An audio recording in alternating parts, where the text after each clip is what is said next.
Dalam bisnis bagi saya yang penting 3 hal, itu kunci suksesnya. Tidak butuh pelaris, tidak butuh segala macam. Bisa ya. Assalamualaikum warahmatullahi wabarakatuh. Alhamdulillah wassalatu wassalamu ala Rasulillah.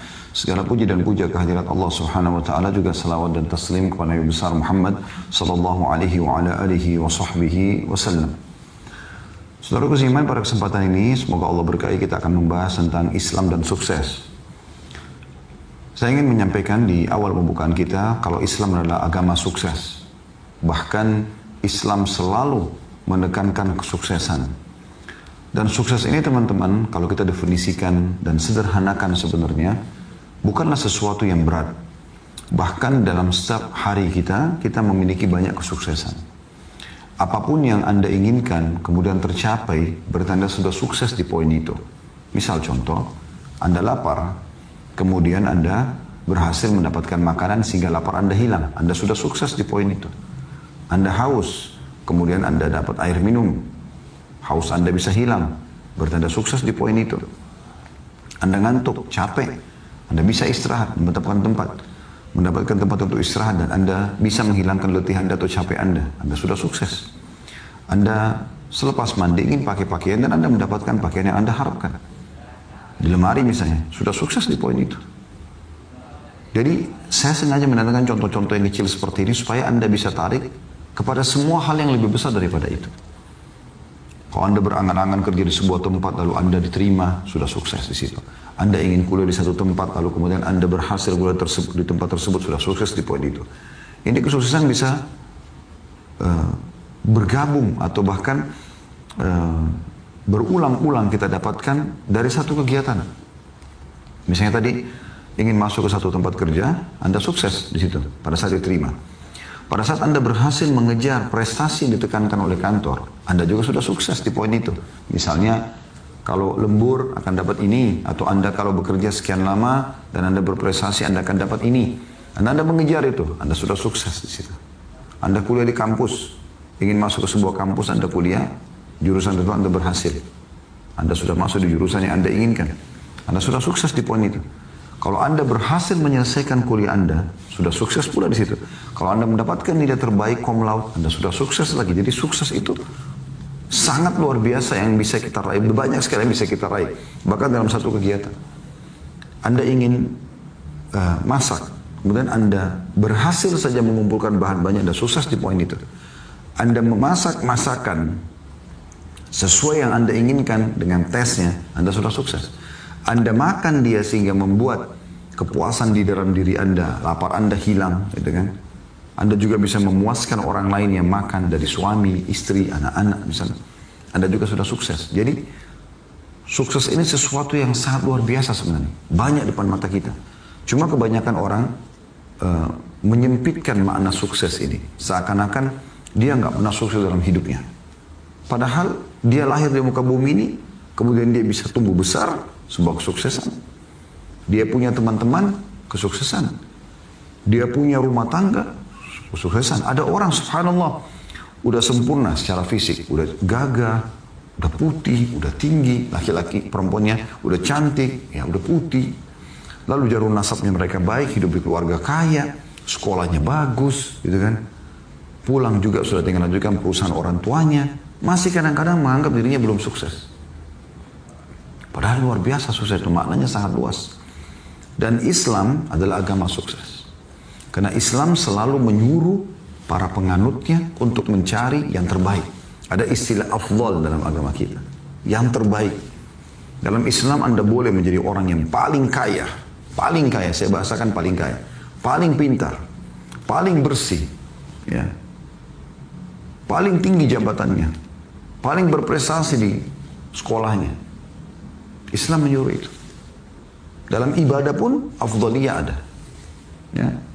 Anda lebih afdal, lebih sukses, lebih baik Anda daripada kerjakan 2 rakaat sholat malam, Anda kerjakan 4 rakaat. Lebih baik lagi, lebih afdal lagi 6 rakaat. Lebih afdal lagi 8 rakaat. Jadi ada yang afdal gitu. Jadi di awal pembukaan kita teman-teman, saya ingin titik beratkan Islam adalah agama sukses dan menekankan kita untuk sukses. Islam melarang kita justru untuk terpuruk. Islam melarang kita bermalas-malasan, bahkan Nabi SAW berlindung dari sifat malas. Islam melarang kita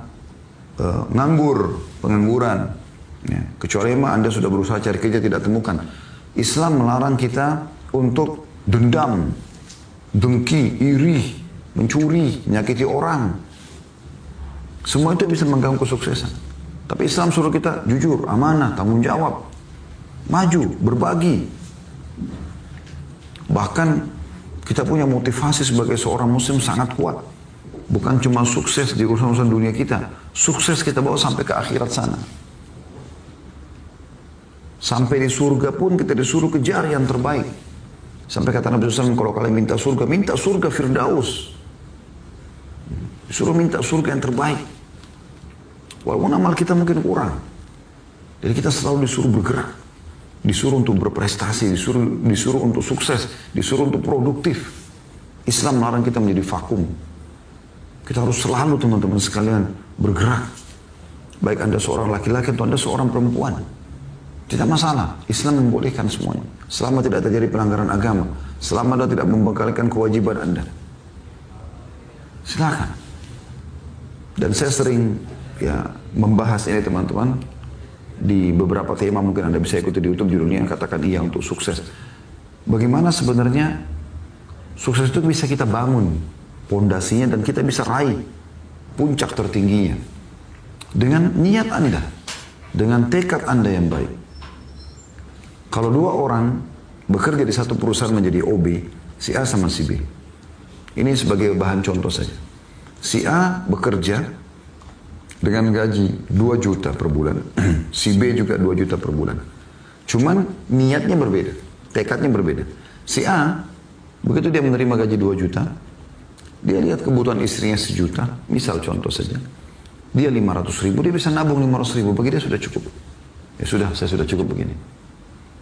Kita akan temukan orang ini sampai 10 tahun ke depan pun tetap OB di situ. Bedakan dengan si B yang punya niat dan tekad yang berbeda. Ini untuk membangun pondasi sukses ya. Kalau dia masuk di perusahaan, begitu jadi OB gaji 2 juta, dia langsung menanyakan kepada HRD misalnya di perusahaan, lalu dia mengatakan, kira-kira untuk meraih prestasi yang di kantor ini, dari posisi saya sebagai OB, bisa nggak saya pindah menjadi pekerjaan apalah, mungkin manajer, mungkin yang lainnya, yang kira-kira prestasi tinggi yang saya bisa raih, tertinggi. Bisa dijelaskan, oh boleh. Bagaimana caranya? Begini misalnya. Lalu kemudian dia mulai bertekad, dia mulai berusaha mengejar itu. Kita temukan 10 tahun kemudian orang ini akan meraih apa yang dia inginkan. Beda dengan yang sebelumnya. Nah seperti itu. Nah Islam menyuruh kita untuk bergerak. Selalu merasa kurang, dalam arti kata kurang di sini adalah bukan tidak bersyukur ya. Tapi selalu merasa kurang dalam kualitas. Sehingga kita selalu berusaha memberikan yang terbaik. Kalau hari ini saya sudah sering menjalankan selama setahun bersedekah setiap harinya 2.000 rupiah. Maka Islam menyuruh kita lebih dari itu. Mulai buat program sekarang 5.000, 10.000, 100.000, 1 juta, 10 juta, 100 juta, 1 miliar. Karena tidak mungkin datang lebih banyak rezeki tanpa kita berkorban lebih baik di jalan Allah Subhanahu wa Ta'ala. Allah katakan dalam Al-Quran, A'udzubillahi minasyaitonir rajim, lan tanalu birra hatta tunfiqu mimma tuhibbun. Kalian tidak akan meraih pahala maksimal, balasan maksimal, rezeki maksimal sampai kalian menginfakkan apa yang paling kalian cintai. Islam menyuruh kita memberikan yang terbaik. Islam bahkan melarang kita dalam bersedekah misalnya untuk memilih yang buruk-buruk lalu kita sedekahkan. Tidak boleh kita memilih yang khabith, yang buruk. Allah melarang dalam Al-Quran itu. Tersuruh bersedekah yang terbaik. Jadi kita selalu disuruh berikan yang terbaik. Kita menjadi orang yang terbaik. Saya pernah praktekin ini teman-teman sekalian. Dalam kehidupan saya dan sering saya praktekin itu. Baik itu dalam masalah saya sekolah, menuntut ilmu, saya membuka usaha, saya membangun rumah tangga. Ya.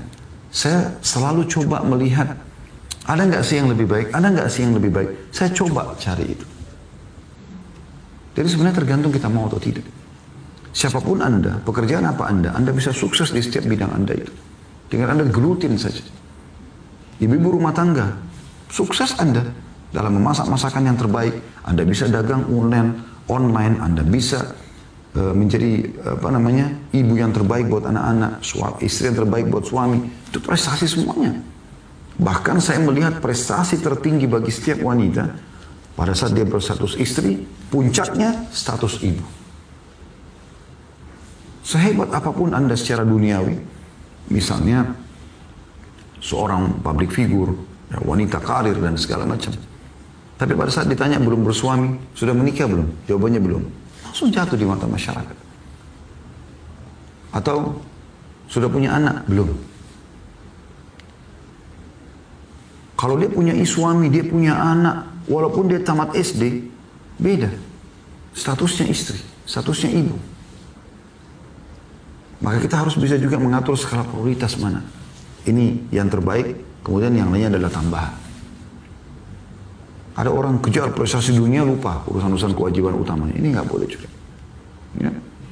Tapi yang saya ingin tidak beratkan, kita dalam Islam dianjurkan untuk menjadi orang yang sukses dalam semua bidang kita. Baik hubungan kita dengan Allah SWT dalam hal ibadah, kejar selalu yang terbaik. Kita selalu berpikir berkembang. Ya. Menjadi orang yang lebih baik, lebih baik, lebih baik. Selama ajal belum datang. Dan innamal a'malu binniyat. Semua sesuai dengan niatnya. Kalau bahasa saya, orderan Anda kepada Allah. Anda mau jadi orang begitu saja, ya begitu saja. Anda mau jadi orang yang lebih maju, sukses, Allah akan berikan. Allah akan berikan sesuai dengan niat Anda. Maka ini perlu dibawahi teman-teman sekalian. Islam memerintahkan kita untuk selalu menjadi orang yang berhasil, orang yang sukses, orang yang berhasil dalam segala hal. Baik tadi saya bilang dalam pendidikan, Anda disuruh untuk mengejar sampai doktor, sampai profesor kalau perlu. Anda bisa ubah diri Anda dari pemalas menjadi orang yang paling rajin, orang yang terpuruk, tidak lulus menjadi orang yang prestasi nomor 1, bisa. Bisa. Dan itu sudah saya praktikin teman-teman sekalian.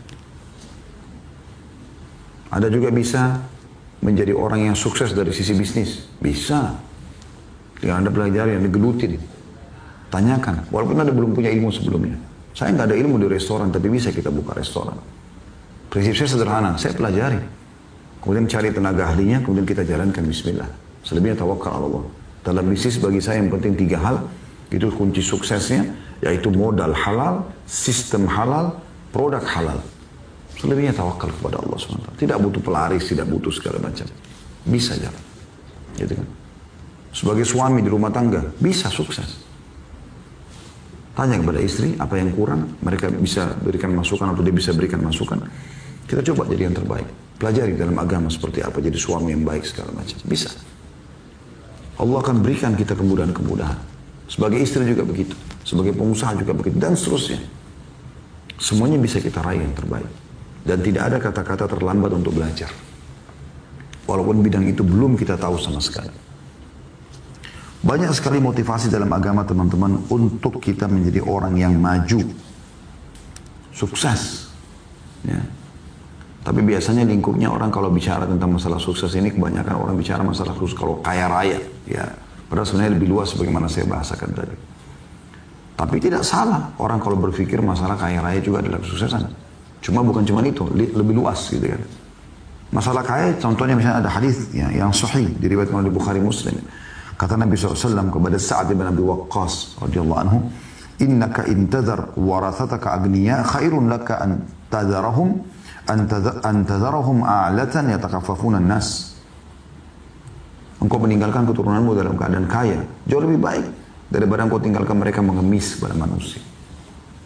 Artinya, kau bina dirimu, kau didik dirimu menjadi orang yang sukses, punya pendapatan, punya income, punya nama harum, nama baik, sehingga keturunanmu juga jadi dapat kena tampiasannya.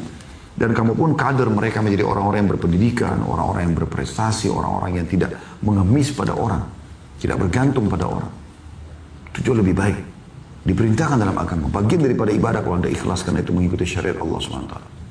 Ini sabda Nabi SAW. Kemudian juga banyak ayat-ayat Al-Quran. Anda bisa buka teman-teman sekalian surah Al-A'raf ayat 32. Ya, Anda bisa renungi ini. Bagaimana Allah SWT membolehkan kita mengejar apa yang Allah telah siapkan sebagai fasilitas. Dan kita nikmati. Selama 5 huruf halal. Meninggalkan 5 huruf yang lain halal. haram. Meninggalkan 5 huruf yang lain haram. Ya. Anda bisa buka Al-A'raf 32, saya bacakan. A'udzubillahi minasyaitonirrajim. Qul man harrama zinatallahi allati akhraja li'ibadi wat-thayyibati minar rizq. Qul hiya lilladheena amanu fil hayatid dunya khalisatan yaumal qiyamah.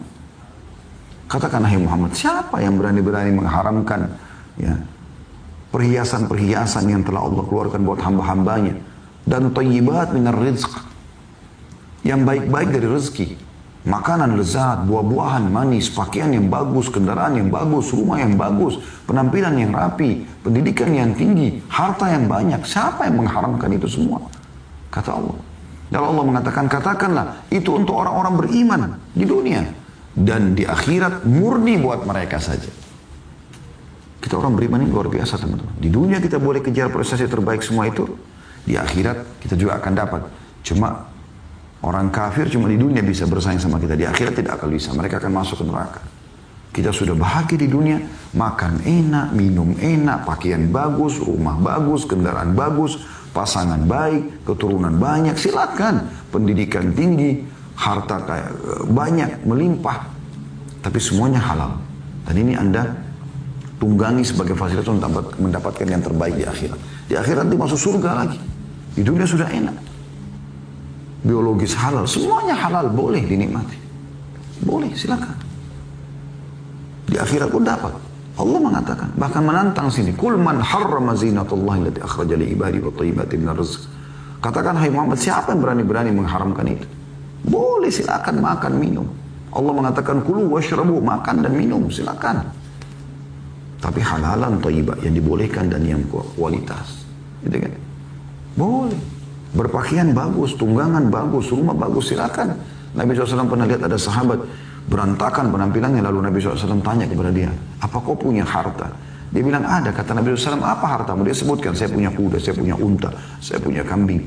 Nabi SAW lalu mengatakan pada dia, kalau begitu mana bekas nikmat Allah pada dirimu? Kenapa nggak kelihatan bajumu, rambutmu, penampilan? Kenapa nggak kelihatan orang yang punya nikmat? Allah nggak larang. Allah itu dalam hadis dikatakan jamil. Kata Nabi SAW, Allah jamil, yuhibbul jamal.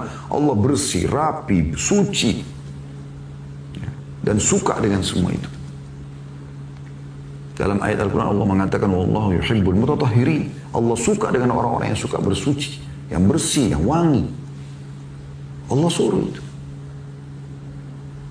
Kita di dunia begitu, di akhirat Anda lihat tentang surga bagaimana Allah janjikan. Pakaian-pakaian dari sutra, istana dari emas, kebun-kebun yang lebat, pelayan-pelayan yang cantik dan gagah. Luar biasa gitu. Tapi ingat, halal dan bukan yang haram. Serta juga ada poin penting yang tidak kalah di sini, teman-teman, yang harus diketahui. Tidak boleh mubazir, berlebih-lebihan, tidak boleh bakhil, pelit. Tengah-tengah. Boleh nikmati tapi jangan berlebihan. Jangan juga terlalu berhitungan, silahkan. Begitu Islam datang. Begitu juga dengan firman Allah Subhanahu wa taala dalam surah Al-Mulk ayat 15. Silakan Anda buka Al-Mulk ayat 15. Bagaimana Allah Subhanahu wa taala berfirman, A'udzu billahi minasyaitonir rajim. Huwallazi ja'ala lakumul arda dalulan famshu fi manakibiha wa kulu min rizqi wa ilaihin nusyur. Dia yang telah menjadikan bumi ini terhampar buat kalian. Jalanlah di atasnya dan makanlah rezeki yang ada di atasnya. Silakan. Nikmati. Bahkan saya akan sering bahasakan, teman-teman, Anda termasuk bersyukur kepada Allah kalau Anda nikmati yang terbaik. Anda masuk ke supermarket, ada anggur harga 200.000 kualitas A, ada anggur kualitas B harga 100.000. Anda mampu beli 200.000, beli 200.000. Anda termasuk bersyukur kepada Allah. Karena Anda mau nikmati itu. Yang penting tidak mubazir, berlebihan. Anda cuma berdua sama istri, berdua sama suami, berdua sama anak. Lalu kemudian Anda beli 20 kilo. Untuk apa? Sekilo, 2 kilo. Tidak masalah. Lalu Allah mengatakan, dan kepadanya kalian akan dikembalikan. Artinya bersyukur. Allah akan tanya nikmat itu. Dalam surah Jum'ah ayat 10. Anda bisa buka surah Jum'ah ayat 10. Allah SWT memerintahkan umat Islam, terutama kaum laki-laki, setelah sholat, ayo menyebar, cari rezeki. Bergerak, bekerja. Kejar prestasi terbaik. Jadi orang-orang yang sukses. Islam tolak semua itu, pemalas, pengangguran, orang cuma kerjanya mengganggu orang. Nggak ada dalam Islam, semuanya kebaikan. ramah, santun, dermawan, semua kebaikan-kebaikan. Allah sebutkan, a'udzubillahi minasyaitonir rajim dalam surah Jumat ayat 10. فَإِذَا قُضِيَتِ الصَّلَاةُ فَانْتَشِرُوا فِي الْأَرْضِ وَابْتَغُوا مِنْ فَضْلِ اللَّهِ وَاذْكُرُوا اللَّهَ كَثِيرًا لَعَلَّكُمْ تُفْلِحُونَ. Kalau selesai sholat, kata Allah, menyebarlah di muka bumi. Untuk apa ya Allah? وَابْتَغُوا مِنْ فَضْلِ اللَّهِ. Cari rezeki Allah.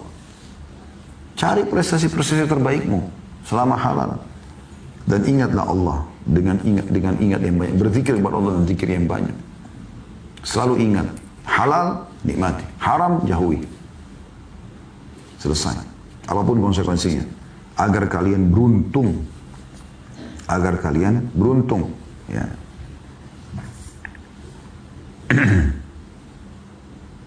Nabi SAW memerintahkan agar setiap umat Islam bekerja dengan hasil tangannya sendiri. Itu prestasinya lebih bagus. Pahalanya lebih bagus. Dia pun menguasai bidangnya. Kata Nabi SAW dalam hadis yang sahih, "Ma akala ahadun ta'aman khairan min an ya'kula min amali yadihi." Tidak ada makanan yang dikonsumsi oleh seseorang di antara kalian yang lebih baik daripada hasil kerjanya sendiri, hasil tangannya. Wa inna nabiyallahi Daud kana ya'kul min amali yadihi. Ketahui Nabi Allah Daud makan dari hasil tangannya. Pernah Nabi SAW berkata kepada para ummahatil mu'minin, istri-istri beliau, sesungguhnya orang yang paling dahulu menyusulku setelah aku meninggal nanti adalah orang yang paling panjang tangannya di antara kalian. Aisyah, Ummul Mukminin radhiyallahu anha berkata, kami belum faham apa yang Nabi SAW maksudkan sampai Nabi SAW meninggal. Setiap hari kami mengukur tangan-tangan kami pada saat ketemu. Siapa yang lebih panjang tangannya? Karena dia akan lebih dulu menyusul Nabi SAW. Kami belum faham, kami pikir panjang tangan secara umum, ukuran tangan secara fisik itu. Sampai meninggalnya Zainab. Baru kami ketahui. Ternyata yang dimaksudkan oleh Nabi SAW adalah orang yang paling dermawan di antara kalian. Karena Zainab radhiyallahu anha beda dengan istri Nabi yang lain. Kalau istri Nabi yang lain bersedekah ya. Tapi Zainab ini tidak. Kalau dia misalnya mau memberikan makanan, dia buat sendiri makanan tersebut. Bukan makanan jadi. Kalau dia ingin memberikan baju perang, ya, partisipasi dengan orang yang berjihad, maka dia jahit sendiri, dia buat sendiri. Dari hasil tangannya. Lebih besar nilainya. Ini prestasi. Ini prestasi. Ya. Ini penekanan dalam Islam. Kemudian dalam riwayat Muslim dikatakan, Nabi SAW mengatakan, karena Zakaria AS najjaran. Ketahuilah Nabi Zakaria, Nabi Allah saja. Yang jelas-jelas Allah jamin rezekinya. Itu tukang kayu. Menguasai bidangnya. Juga dikatakan dalam riwayat lain, Anna Idris kana khayyatan yatasaddaqu bi fadli kasbi. Nabi Idris adalah seorang tukang jahit. Yang dia mendapatkan income untuk hidup dari situ, kemudian dia pun bersedekah. Ya, dari situ. Kemudian Nabi SAW juga, kita tahu, transaksi jual beli. Kalau fase hidup Nabi kita bagi, masa kanak-kanak, sampai kurang lebih umur beliau 8 tahun. Ya. Nah di 8 tahun ini mulai beliau mengembala kambing. Setelah meninggal kakeknya Abdul Muttalib. Ya, dan dipelihara oleh pamannya Abu Talib. Abu Talib orang miskin, maka Nabi SAW pun bekerja untuk membantu pamannya dengan cara mengembalakan kambing. Bekerja. Dari 8 tahun beliau sudah bekerja, teman-teman sekalian. Alaihi salatu wassalam. Sampai beliau mengembala kambing sampai umur 19 tahun. Ya. Maaf, sampai umur 21 tahun. Di umur 21 tahun beliau berubah profesinya menjadi seorang pengusaha. Mulailah beliau berdagang, lalu orang banyak titipin modal, lalu beliau dapat bagi hasil dari situ. Termasuk nanti akhirnya Khadijah, dari umur 21 tahun sampai 25 tahun, umur 25 tahun beliau menikah dengan Khadijah, pengusaha terkaya di Mekah. Sallallahu alaihi wasallam. Dan itu beliau terus berdagang sampai masa penobatan, masa kenabian di umur 40 tahun. Berarti beliau melewati fase menjadi seorang pengusaha yang terus mengejar kesuksesan dan memang betul-betul beliau sukses sallallahu alaihi wasallam itu dari umur 21 sampai 40. Kurang lebih 19 tahun, teman-teman sekalian. Itu banyak yang belum disentuh oleh para dai-dai kita. Kebanyakan disentuh setelah fase kenabian. Karena Nabi SAW punya beberapa fase kehidupan. Itu sudah kami paparkan pada saat membahas sirah Nabawi. Dan beliau memotivasi dalam hadis Bukhari mengatakan, li'an ya'khudha ahadukum abhula. Seseorang di antara kalian mengumpulkan tali-tali, potongan tali-tali. Thumma ya'til jabal, lalu dia mendatangi sebuah gunung. Thumma ya'ti bihizmatin min hatab fayabi'uha fayastagni bithamaniha. Kemudian dia mendatangkan beberapa ranting kayu kering, kayu bakar, lalu dia jual, kemudian dia hidup dari hasilnya. Khairun lahum min an yas'al nas, lebih baik daripada mengemis pada orang. A'tahu aw mana'uh, dia diberi ataupun dia ditolak. Kalau orang minta pada orang, diberi pun terhina. Apalagi kalau ditolak, gitu kan. Nah, yang jelas motivasi agar kita bergerak, ayo. Pepatah bahasa Arab mengatakan taharrak fa inna fi harakati barakah. Bergerak karena dalam bergerak itu ada berkah.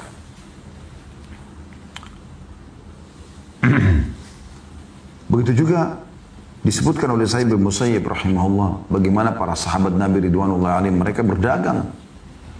Beliau mengatakan karena ashabu Rasulullah SAW yasjaruna fi bahar Rum.